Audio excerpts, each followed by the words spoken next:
अंबिकापुर में 8 महीने पहले हुए अक्षय अग्रवाल हत्याकांड के मामले में बड़ा खुलासा हुआ है। ब्रेन मैपिंग, पॉलीग्राफ और नार्कोटिक्स रिपोर्ट आ गई है, जिसमें आरोपी ने वह बातें दोहराई हैं जो पुलिस को पहले अपने बयान में दिया था। अब ऐसे में अक्षय अग्रवाल ने अपनी हत्या के लिए आरोपी संजीव मंडल को सुपारी क्यों दिया था, यह रहस्य बनकर रह जाएगा। वहीं मृतक अक्षय अग्रवाल का आईफोन को पुलिस अनलॉक कर नहीं पाई है। पुलिस अधिकारियों का कहना है कि उन्होंने मोबाइल फोन को अनलॉक करने के लिए साइबर सेल के अलावा सीबीआई और एनआईए के मुख्यालय से भी संपर्क किया, लेकिन वहां से भी आईफोन अनलॉक नहीं हो पाया। इस पूरे मामले में सरगुजा के पुलिस अधीक्षक योगेश पटेल का क्या कहना है कि मृतक के आईफोन को अनलॉक करने के लिए सीबीआई एनआईए से भी संपर्क किया गया, लेकिन उसे अनलॉक नहीं किया जा सका। उसे अनलॉक करने के लिए पुलिस को बहुत कुछ जानकारी मिल सकती थी।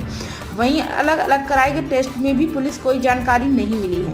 अंबिकापुर में अगस्त 2024 में अक्षय अग्रवाल की हत्या कर दी गई थी और उसकी लाश कार में मिली थी। पुलिस ने इस पूरे मामले का इन्वेस्टिगेशन करते हुए हत्या के आरोप में संजीव मंडल को गिरफ्तार किया और तब संजीव मंडल ने पुलिस को बताया था कि अक्षय अग्रवाल ने ही अपनी हत्या के लिए उसे सुपारी दिया था और कहा था कि हत्या के बदले में उसे पैसे और जेवर देगा। इतना ही नहीं, हत्या के लिए अक्षय अग्रवाल ने उसे 3 पिस्टल उपलब्ध कराया था। आरोपी के द्वारा ऐसी कहानी बताए जाने के बाद अक्षय के परिजनों ने भी पूरे मामले की उच्च स्तरीय जांच की मांग की थी। इसी आधार पर पुलिस अलग अलग टेस्ट करा रही थी, लेकिन उसमें भी हत्याकांड के पीछे का राज सामने नहीं आ पाया। यह पता नहीं चल पाया कि आखिर अक्षय खुद की हत्या के लिए सुपारी क्यों दिया था, अक्षय अग्रवाल खुद को क्यों मारना चाहता था। अब इन सारे सवालों का जवाब रहस्य बनकर रह गया है। क्या स्थिति रहा और पुलिस आगे किस तरीके से काम करेगी इस मामले? शहर के गांधीनगर क्षेत्र में एक हत्या हुई थी जिसमें अक्षय अग्रवाल को संजीव मंडल ने मारा था। इस पे स्टोरी ऐसी बनी थी कि आरोपी ने बताया था कि अक्षय अग्रवाल ने ही वेपन लाया था और उसी ने मारने के लिए उसको बोला, साथ ही साथ कुछ पैसे दिए और अपने शरीर के गहने दिए। तो इस मामले को हमने और जांच करने के लिए गांधीनगर गुजरात में ब्रेन मैपिंग, पॉलीग्राफ और नार्को टेस्ट के लिए आरोपी को भेजा था कोर्ट से परमिशन लेकर।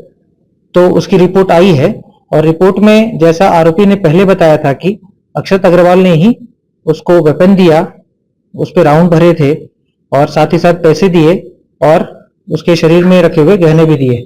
तो ये स्टोरी जो आरोपी ने प्रथम दृष्टया हमारे सामने रखी थी, जिसके हिसाब से हमने विवेचना की थी, उसी की स्टोरी की पुष्टि हुई है गांधीनगर के रिपोर्ट के पश्चात, जिसमें ब्रेन मैपिंग, पॉलीग्राफ और नार्को टेस्ट में जो स्टोरी जैसा कि आरोपी ने बताया था कि अक्षय अग्रवाल ने ही वेपन लाया था और उसी ने उसको मारने के लिए बोला और साथ ही साथ ये भी बताया कि आप गहने रख लो और पैसे भी ले जाओ। इस स्टोरी में हम लोग ये भी जानना चाह रहे थे कि मृतक और आरोपी के अलावा उस घटना स्थल पे और कोई था क्या, अन्य मतलब इसका मतलब ये है कि और कोई आरोपी था क्या। तो इस संबंध में हमको वो रिपोर्ट नेगेटिव आई है। इसका मतलब ये है कि आरोपी के अलावा वहां पर कोई दूसरा आरोपी नहीं था, केवल एक ही आरोपी था वहां पे। और उसके अलावा वेपन को क्या आरोपी ने अपने पास रखा था, तो ये बात भी नेगेटिव आई है। वेपन को मृतक ने ही अपने साथ लाया था और उसको अल्टीमेटली आरोपी को दिया और उससे हत्या कारित की गई। कितने सवाल लगभग पूछे गए? जो हमारे परिस्थिति के अनुसार जो सवाल बनते थे वो पूछे गए थे। ये सवाल पहले हम अपनी तरफ से बना कर देते हैं, फिर उन सवालों को जो विशेषज्ञ होते हैं वो अपने हिसाब से थोड़ा बहुत चेंज करके आरोपी से पूछते हैं।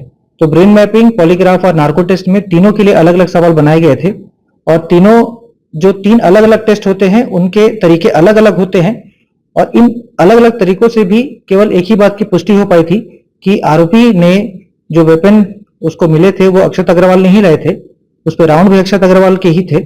उसके अलावा जो पैसे दिए गए थे वो भी अक्षय अग्रवाल ने दिए थे और आभूषण भी अक्षय अग्रवाल ने ही दिए थे। इसके अलावा वहां पर घटनास्थल पर कोई और आरोपी नहीं था, इस बात की पुष्टि हुई है और इसी हिसाब से पुलिस ने चालान भी पेश किया है। मोबाइल फोन उस समय बरामद हुआ था मृतक का, वो आईफोन 15 प्रो जिसको हमने रायपुर साइबर सेल को भेजा था।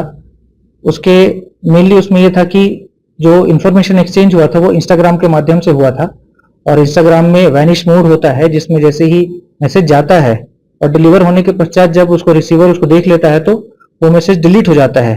तो हम उन मैसेज को रिकवर करना चाह रहे थे, साथ ही साथ जो उसके फोन में और अगर कोई सामग्री है जिससे हमें अपने केस में कुछ मदद मिले, उन सामग्रियों को हम देखना चाह रहे थे, परंतु उसका फोन अनलॉक नहीं हो पाया था क्योंकि सिक्योरिटी स्टैंडर्ड्स हाई थे। हमने अलग अलग तरीके से अलग अलग सॉफ्टवेयर का यूज करके और उसके पश्चात अलग अलग एजेंसी जैसे कि NIA है, CBI है, इनसे भी हमने संपर्क किया था कि वो फोन हम अनलॉक कर सकें और उसके पश्चात हम उसके अंदर की जो सामग्री है उसको देख सकें, परंतु हम उस एफर्ट में हमको सफलता नहीं मिली, उसका फोन अनलॉक नहीं हो पाया था।